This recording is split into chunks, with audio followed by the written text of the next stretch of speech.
Dios les bendiga, amados hermanos. Les habla su hermano José Ramírez.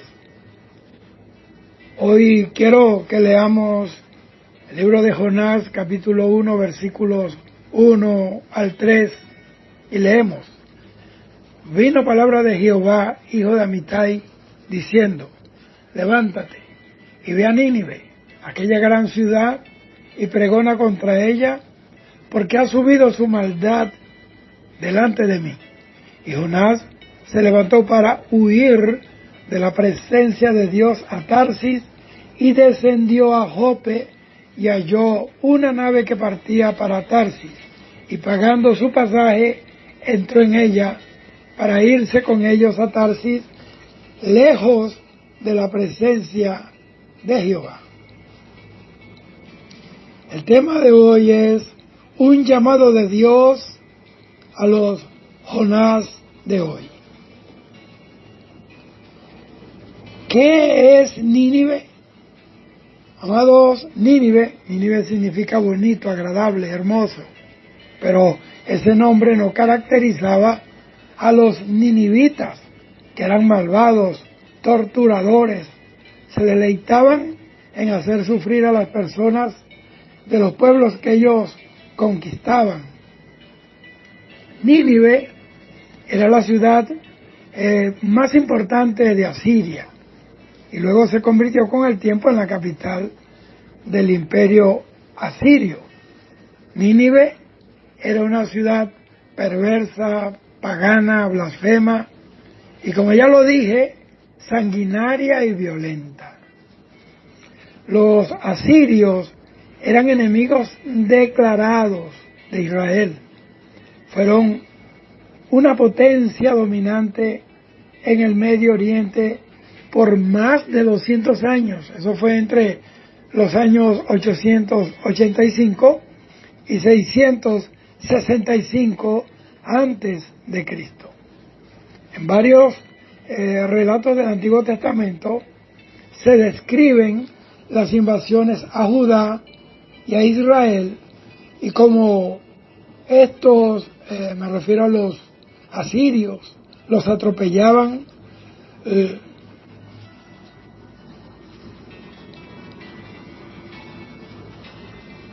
en varios relatos del Antiguo Testamento se describen las invasiones a Judá e Israel, y cómo estos los atropellaron, los saquearon y los llevaron al cautiverio. Los asirios fueron el látigo en las manos de Dios para castigar el pecado de Israel. Tradicionalmente, en Israel y Judá se les enseñaba a los niños a odiar a los asirios, pero también a temerles por causa de sus maldades y sus atrocidades. Los asirios eran un pueblo desalmado, hermanos, que desarrolló y practicó los métodos más diabólicos, más atroces de tortura a sus enemigos. Los desollaban, los dejaban clavados a estacas, los empalaban, le quitaban toda la piel y los dejaban allí abandonados en el desierto, y ahí morían de una manera agonizante. Colgaban a los reyes en las murallas de la ciudad de Nínive como si fueran animales, para exhibirlos, para desmoralizarlos más de lo que ya estaban. Eran el trofeo para burla de todos los ninivitas a sus enemigos. Y Jonás, pues, él creció bajo la cultura del odio a los asirios, y tanto era su odio hacia los asirios que no quería llevarles el mensaje de Dios para que no se arrepintieran de sus pecados y recibieran el perdón de Dios, porque Jonás conocía a Dios y él sabía muy bien que Dios es clemente y que para siempre es su misericordia. Parece que Jonás tomó muy en serio la primera parte de Mateo 5:43, cuando Jesús dijo: oísteis que fue dicho, amarás a tu prójimo y aborrecerás a tu enemigo. Pero Jesús vino a cambiar eso. Yo lo llamo las nuevas pautas morales, el majestático de Jesús. El Señor Jesús, a cambiar todo eso.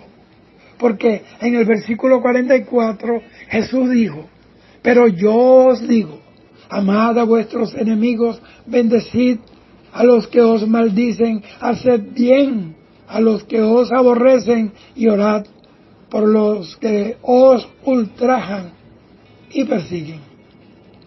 Eso es el secreto del Evangelio de Jesucristo. Es algo que el hombre común, a menos que tenga una experiencia con el Señor, jamás podrá entender.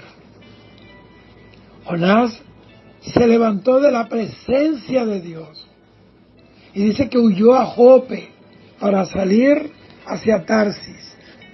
Jope significa gracia, justicia, y Tarsis significa refinería. Jonás tenía tanto miedo como odio a los asirios. Tenía ese sentimiento agridulce, esa mezcolanza. Y estos dos sentimientos, que son contrarios a la voluntad de Dios, que no deben tener ni los creyentes y menos los profetas de Dios. Ningún ministro puede tener esta mezcla de este binomio de sentimientos. Estos sentimientos lo hicieron huir de la presencia de Dios. Segunda de Timoteo 1:7 dice Pablo allí que porque no nos ha dado Dios espíritu de cobardía, sino de poder, de amor y de dominio propio. Pero mire cómo dice que él huyó de la presencia de Dios. Huir es la actitud que tiene hacia Dios alguien que sabe que está en pecado. Por eso es que Adán y Eva huyeron y se escondieron en el Edén detrás de unos arbustos porque habían pecado. Entonces, para que usted vaya entendiendo el tema, Jesús envió a Pablo, apóstol de Jesucristo, a Roma, y él fue. Y aún sabiendo Pablo que allí le iban a cortar la cabeza. Hechos 20:24, ahí Pablo dice: pero de ninguna cosa hago caso, ni estimo preciosa mi vida para mí mismo, con tal que acabe mi carrera con gozo y el ministerio que recibí del Señor Jesús para dar testimonio del Evangelio de la gracia de Dios. Y en Gálatas 6:14 dijo: el mundo me es crucificado a mí y yo al mundo. Jonás sabía que en cuanto a Dios, para siempre es su misericordia, que Él es amplio en perdonar. Y pensó: bueno, si voy y les anuncio el juicio que les va a venir a los ninivitas, quizás se arrepientan y Dios se arrepienta del mal que les iba a hacer y los perdone. No, claro que no, que se lo lleve el diablo. Nínive estaba al este y Jonás huyó a lo más lejos, al oeste.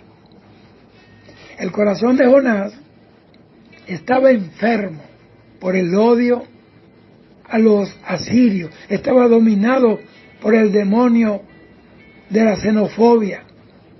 Mire, si nuestro corazón no está sano, oiga bien, nunca, pero nunca entenderemos la profundidad, el misterio de la gracia de Dios.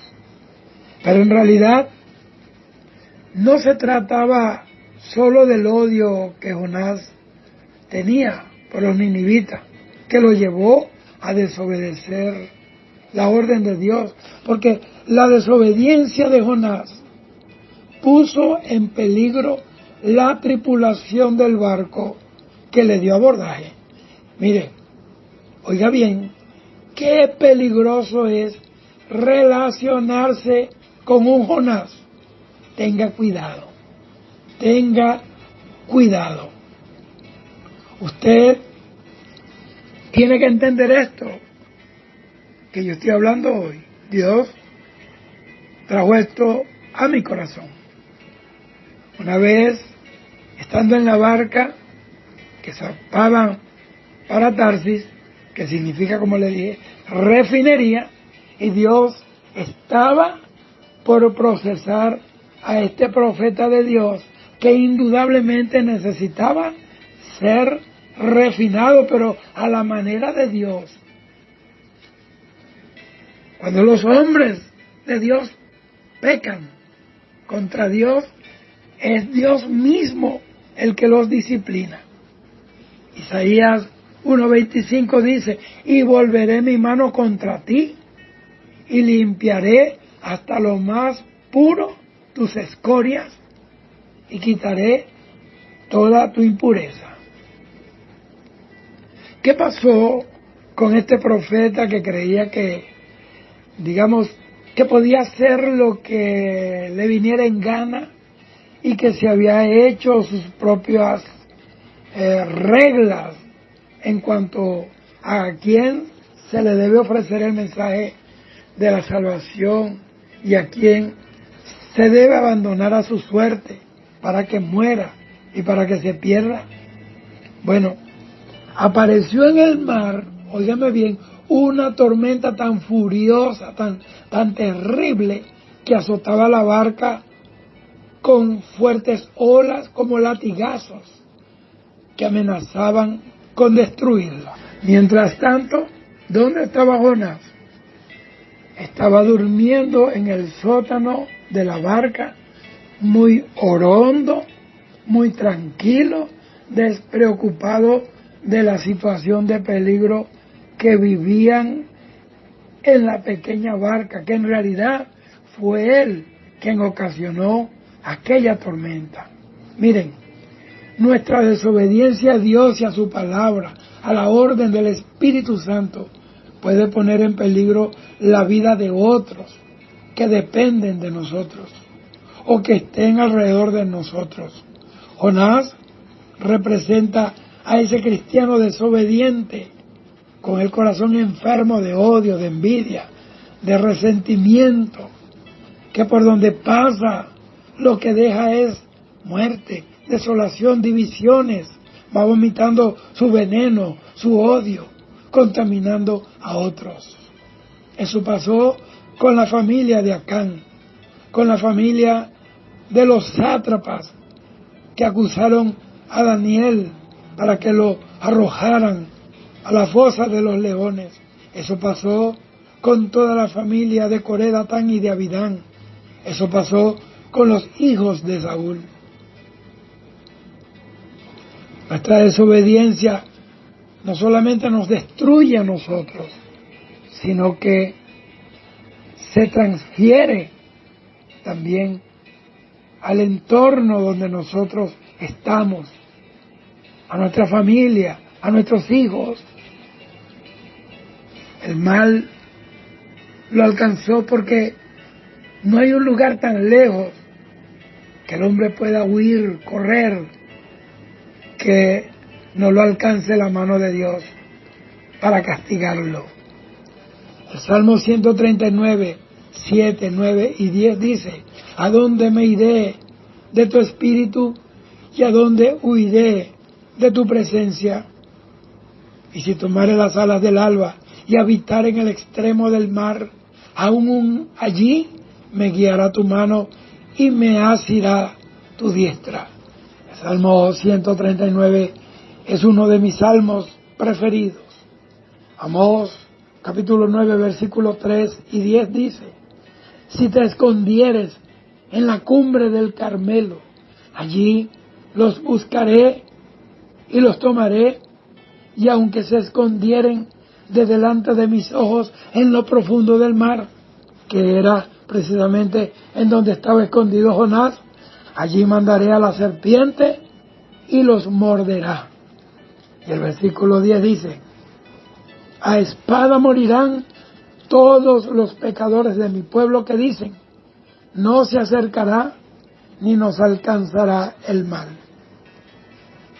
Jonás creo que se decía a sí mismo lo que dice el Salmo capítulo 10, versículo 6. Dice en su corazón: no seré movido jamás, ni me alcanzará el infortunio. ¡Qué error! ¡Qué error que está cometiendo ese cristiano, esa cristiana, ese ministro, ese profeta, esa profetisa, que está en pecado oculto, que está en desobediencia a Dios, que Dios le dice que hable y no quiere hablar para no ser perseguido, para que no le quiten privilegios en donde está allí sembrado. ¡Qué error! ¡Qué error! ¿Creen que la mano de Dios no los va a alcanzar? Pues si no se arrepienten a tiempo, en polvo y en ceniza, pues prepárense, porque allá enviará Jehová la serpiente y los morderá.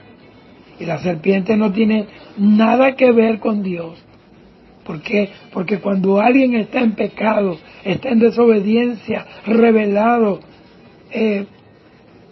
voluntariamente contra Dios, hay puertas abiertas para que la serpiente, Satanás, la serpiente antigua, la serpiente destructora, tortuosa, los alcance.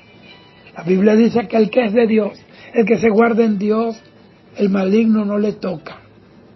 Por eso la Biblia dice: no deis lugar al diablo.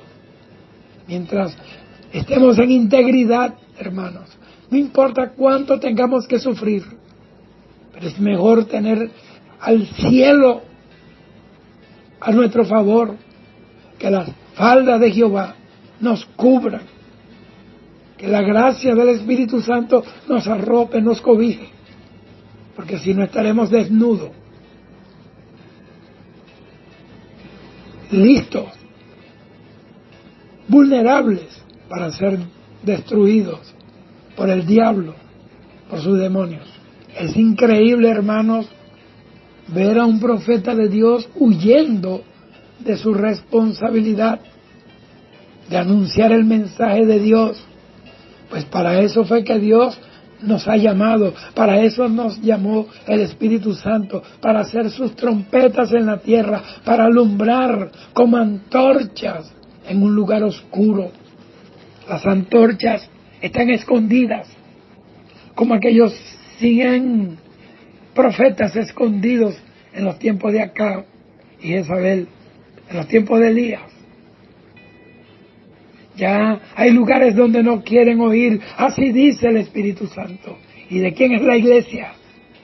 ¿Quién es el que vino del cielo el día de Pentecostés para dirigir la iglesia, para ser el pastor de la iglesia, el maestro de la iglesia, el que hace las señales, prodigios, milagros, liberaciones, conversiones, que rompe los corazones para que la gente venga a Cristo?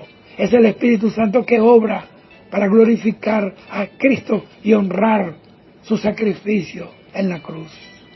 Los profetas de Dios son sus atalayas, y Él espera que su mensaje a las naciones, a los pueblos, a las personas, lo haga arrepentirse, para Él luego perdonarlos.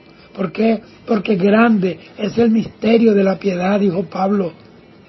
No hay forma como yo pueda entender, porque Dios me escogió, porque Dios me perdonó. No sé, pero Él es Dios.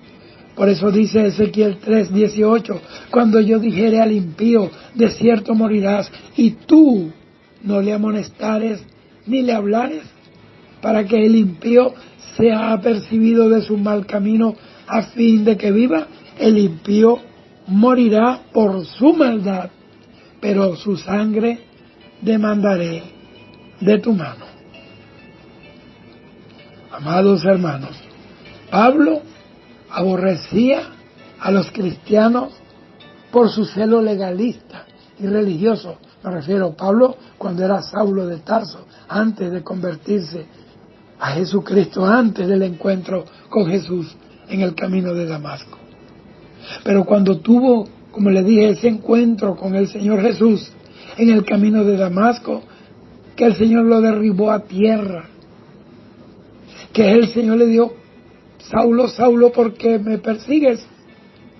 Su corazón fue cambiado en el corazón de un apóstol del Señor.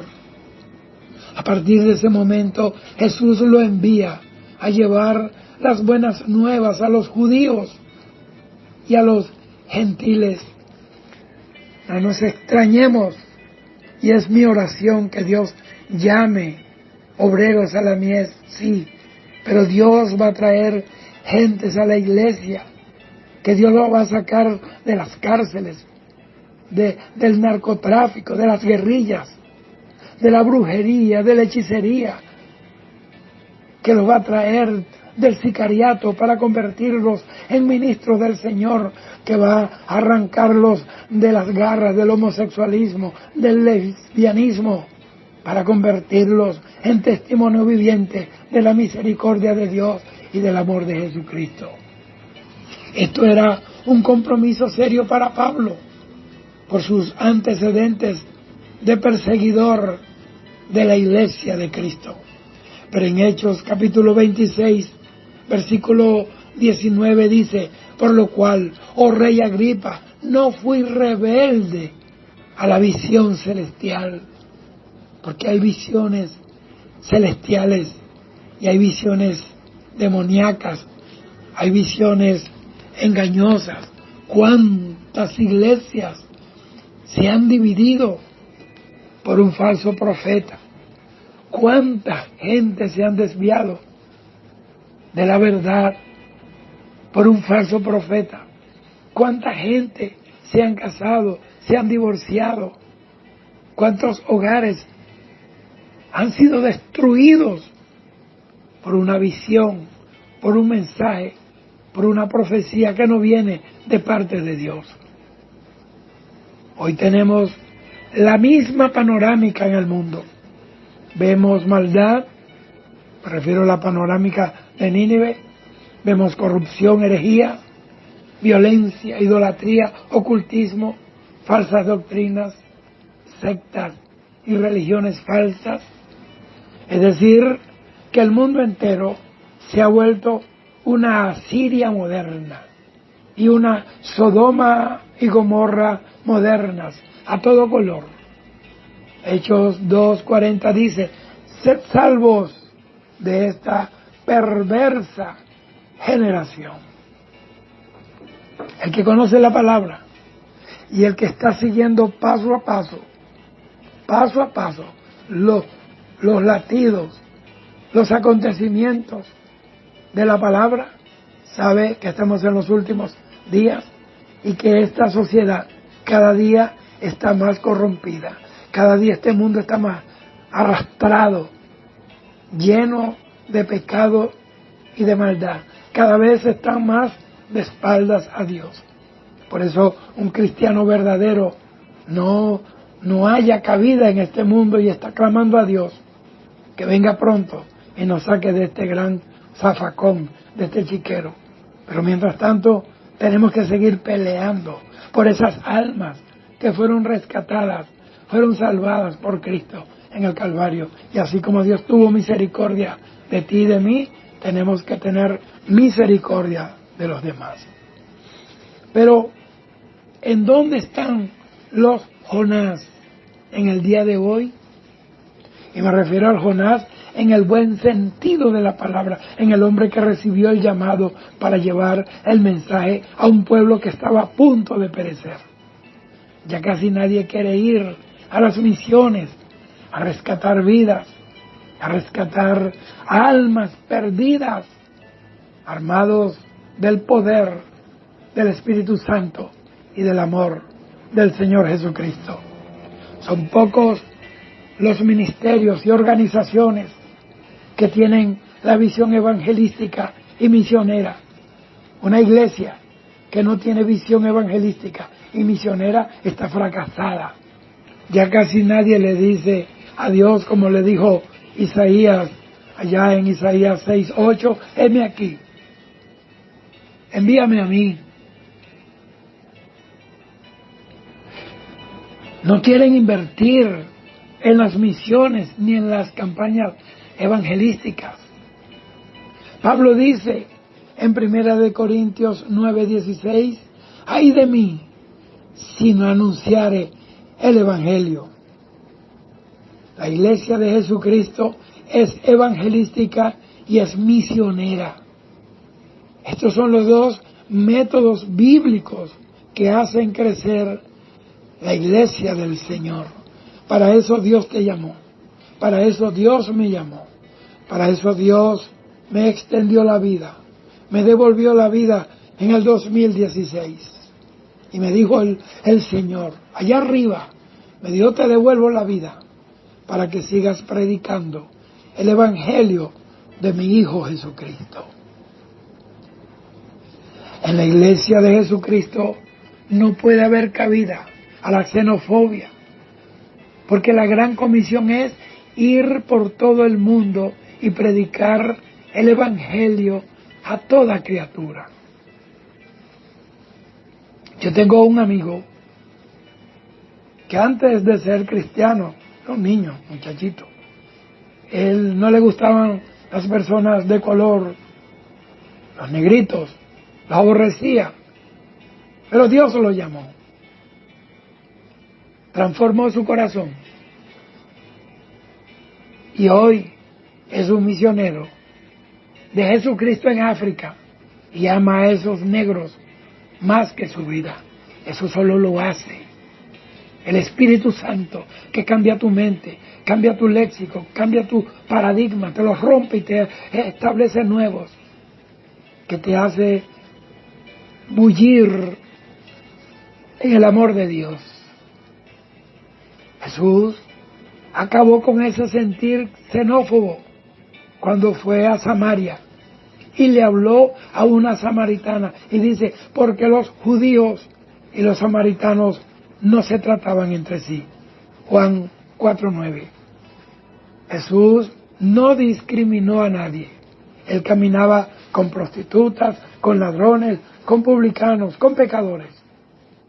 Y le dijo a los principales del templo, en Mateo 21, 31 y 32, que los publicanos y las rameras iban delante de ellos al reino de Dios. Versículo 32 dice, porque vino a vosotros Juan en camino de justicia y no le creísteis, pero los publicanos y las rameras le creyeron, y vosotros, viendo esto, no os arrepentís. Bendito sea el Señor. La iglesia de Jesucristo debe seguir su ejemplo, amar a todos, sin mirar su raza, su nacionalidad, las divisiones por razones político-partidistas. Porque los cristianos no deben caminar en política, pero sí debe respetar a las autoridades que están ahí en gobierno. Nuestro gobernante se llama Jesucristo y nuestro partido es el Evangelio de Jesucristo. Y la única campaña que tiene que hacer un cristiano es las campañas evangelísticas de Jesucristo para salvación de las almas. Satanás ha incitado a muchos hombres en muchas naciones para que construyan una muralla contra el Evangelio de Jesucristo, y son muchos los cristianos que desistieron de cumplir con la gran comisión y aceptaron la cultura antievangelio como algo normal y no como una obra del mismísimo Satanás, como unas murallas de las tinieblas. Pablo intentó ir en varias oportunidades a los tesalonicenses pero el diablo, dice la Biblia, lo estorbó. Primera de Tesalonicenses 2:18 dice, por los cual quisimos ir a vosotros. Yo, Pablo, ciertamente, una y otra vez, pero Satanás nos estorbó. Estoy hablando de un apóstol, hermano, un hombre de Dios que recibió el Evangelio en el tercer cielo, que fue llamado y se les dio palabra inefable que a ningún hombre les ha dado hablar. Ese es el mismo diablo que hoy está estorbando la predicación del Evangelio de Jesucristo de una manera u otra, ya sea por razones de visado, para no dejarnos entrar en ciertos países, o simplemente porque no hay permiso para concentrar masas de personas, porque el diablo sabe que las campañas predicadas por hombres y mujeres llenos del Espíritu Santo hace temblar el infierno, las cadenas se rompen y las almas corren a los pies de Jesucristo. Estos son los últimos mensajes que estamos dando en esta tierra macaya. Son los últimos mensajes que el Espíritu Santo le está dando a sus hombres y sus mujeres para que otros puedan escapar. Son pocas las iglesias y las organizaciones cristianas que se preocupan por las misiones, amados hermanos, y por los misioneros. Muchos misioneros están pasando trabajos en pueblos hostiles al Evangelio, en donde llevar el Evangelio a la gente es una odisea, es un sacrificio, es un riesgo constante. Mientras tanto, en la mayoría de las iglesias de hoy, solo se piensa en conciertos con el artista cristiano que está de moda, el boom, porque se van a agotar las entradas y esos llenan salones y eso les deja mucho dinero a todos. O en patrocinar encuentros apostólicos y proféticos en donde se engolosina a las personas con palabras declaradas, con diseños y decretos apostólicos para el año, y entregarles, según ellos, la llave espiritual con la que puedan abrirse paso hacia el éxito en los negocios, a la prosperidad material, mientras tanto el mundo ardiendo en las llamas del pecado y la perdición. Ustedes le van a dar cuenta a Dios. Bemashima, Ansalaikima, Bensolokima, Sarabakama, Girra Kamasaya. Y los cristianos saltando y dando gritos de júbilo y gritos de guerra, eso le da risa a Satanás y a sus demonios. Porque el mundo no cambiará a punta de decretos apostólicos ni proféticos, ni con conciertos musicales, porque los géneros de demonios que están ahora oprimiendo los pueblos, las naciones, estos demonios, estos géneros que oprimen a las almas, solo salen con oración y ayuno y en el nombre de Jesús, en el poder del Evangelio. Ese Evangelio que es sustentado con una vida de integridad, de santidad, de temor a Dios, de sujeción a su palabra, de guardar la sana doctrina. Pero el ayuno y la oración, los cultos matutinos, el evangelismo agresivo en las calles, eso era para otra época. Ya ellos están en lo que ellos llaman otro nivel del reino. Y allí no se habla del rapto de la iglesia, ni del infierno, ni del juicio final, ni se confronta el pecado con la palabra para que el pecador abra sus ojos, se arrepienta y viva. Esa es la razón por la que hoy, amados hermanos, tenemos una iglesia raquítica, débil, cosmética, tuberculosa, sin fuerzas para resistir el ataque de las tinieblas, amados, y derribar las murallas del infierno que tiene cercado a los pueblos. Cuando yo veo personas que son cristianos y se mudan de barrio, se mudan de casa, porque cerca tienen un brujo o una bruja. Hermanos, de verdad que eso es vergonzoso, porque el que tiene que oír es el diablo, no tú. Que se mude el brujo o se convierte o se muda o se lo lleva el diablo, pero algo va a hacer Dios, porque las tinieblas nunca prevalecerán contra la luz de Jesucristo. Pero esto sucede cuando el cristiano perdió el poder, cuando el cristiano perdió la autoridad, cuando el cristiano ya no tiene recursos espirituales para decirle a Satanás, fuera, en el nombre de Jesús. Cuando Pablo fue a la ciudad de Éfeso, las cadenas de la idolatría y el ocultismo tuvieron que caer. Y la potestad diabólica esta de Diana fue derrotada, no por un decreto apostólico y profético de Pablo, sino por el poder del Espíritu Santo y el mensaje del Evangelio de Jesucristo. Fue el Espíritu Santo el que movió a Pablo. Ese mismo Espíritu Santo me ha hablado y me dice, habla, que son los últimos mensajes que le estoy dando al mundo para que escape, y a mi iglesia para que se santifique. Y yo quiero aclarar que yo creo en eso, decretos apostólicos y proféticos, pero de verdaderos profetas y verdaderos apóstoles. Porque hoy hay un chorro, mi hermano, como dicen en Puerto Rico, por un tubo y 7 llaves de apóstoles y profetas falsos, que Dios no los llamó.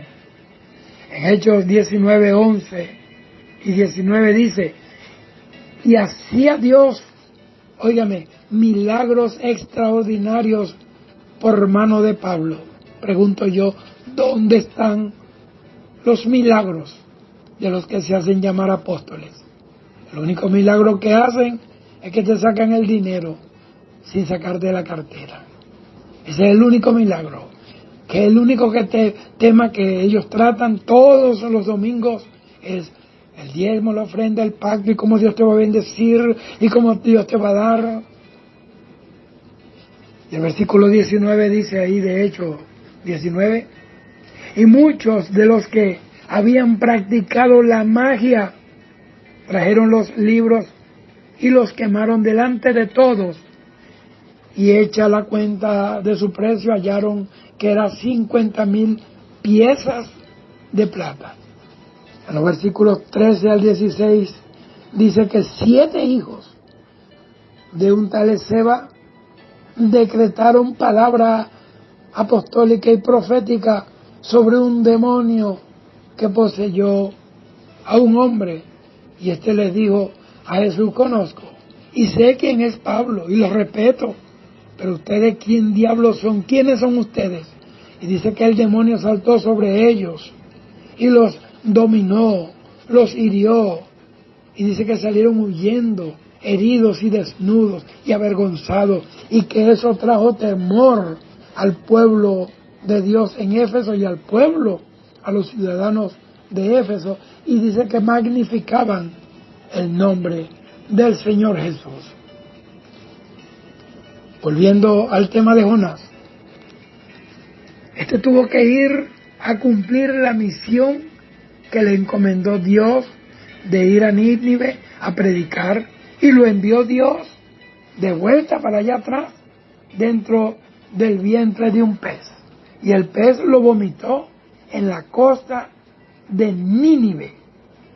El pez sabía la dirección donde tenía que hacerse la obra. Era mejor para Jonás que lo vomitara ese pez en las costas de Nínive y no que lo vomitara Dios de su boca, por tibio, por desobediente, por xenófobo. Hoy la iglesia tiene que volverse a las primeras obras, así como Jonás volvió a Nínive. Debemos regresar, amados hermanos, ministros del Señor, al evangelismo en las calles, en las cárceles, en los hospitales.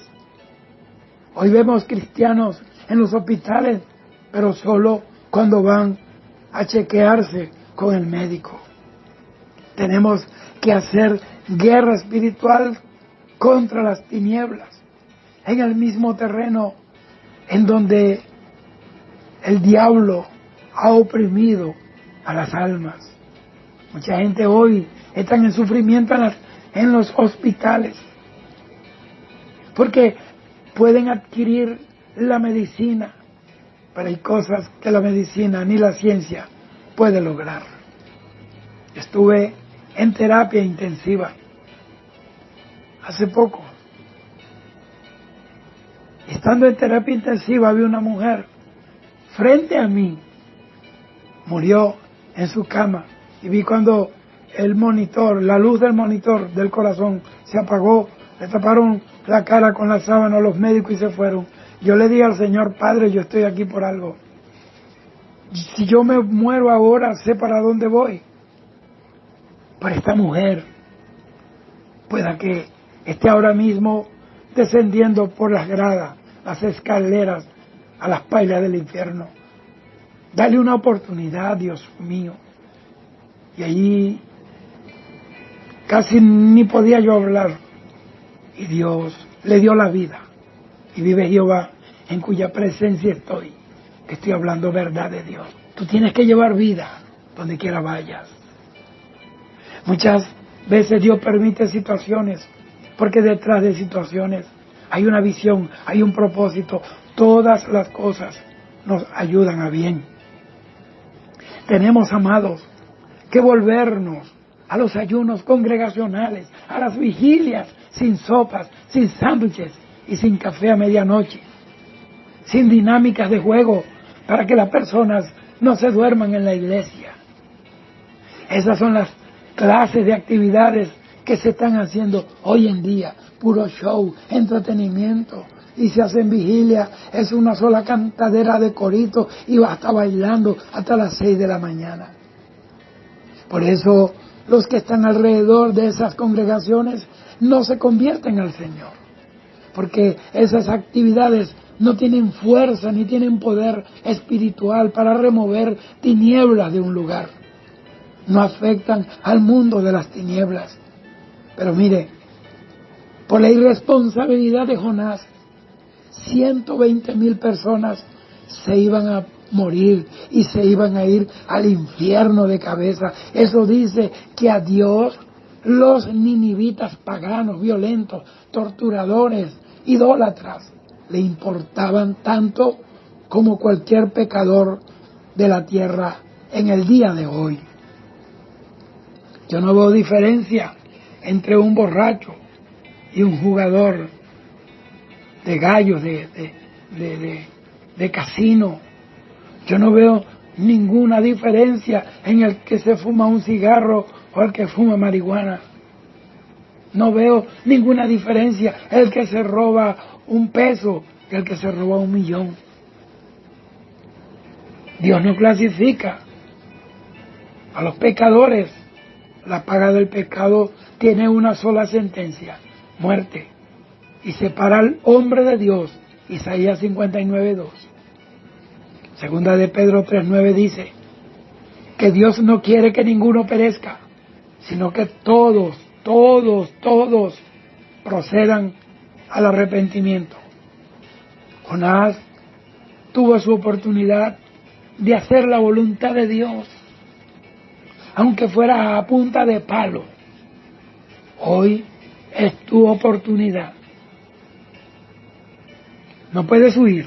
Si Dios te llamó, tú vas a cumplir con Dios, por las buenas o por las malas. Tú eres hoy ese Jonás procesado. No me refiero al que estaba en la barca huyendo torpemente, creyendo que iba a huir de Dios. Me estoy refiriendo a ti hoy, como ese Jonás procesado, que entendiste el proceso, que te arrepentiste de tu pecado y que pusiste tu rostro en el cielo y dijiste: Señor, he pecado contra el cielo y contra ti, perdóname, seguiré el camino comenzaré de nuevo y te seré fiel hasta la muerte.